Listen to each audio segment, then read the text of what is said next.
দিয়ে নতুন বাংলাদেশের নতুন ইতিহাস রচিত হবে ইনশাআল্লাহ।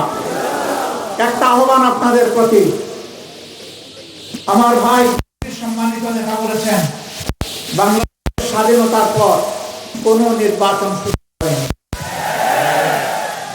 একটা নির্বাচনের পিপাসা নিয়ে জাতি অপেক্ষা করছে। এই নির্বাচনে অতীতের মতো কোন ইঞ্জিনিয়ারিং, কোন মেকানিজম অথবা মোট কেড়ে নেওয়ার কোন পায়তারা চালানো হলে আমি আপনাদেরকে বলবো আপনারা বুলেট হয়ে পর্যাপ্ত ওই দুষ্ট হাত আপনারা অবশ্যই শুধু পাহারাদারিও করবেন। আপনার বুটে আপনার প্রতিনিধি নির্বাচিত হবে, সেটি নিশ্চিত না হওয়া পর্যন্ত আপনারা বিশ্রাম নেবেন না।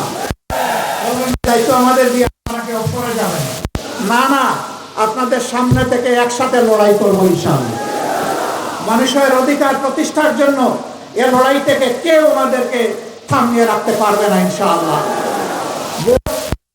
পছন্দের প্রার্থীকে যে যাকে পছন্দ করে তাকে দেবে, কিন্তু আমাদের অনুরোধ আমাদের সকল ভাই মা বোনেরা যেন ভোটের ধৈর্য ধরে ভোট যেন তারা দিয়ে আসেন।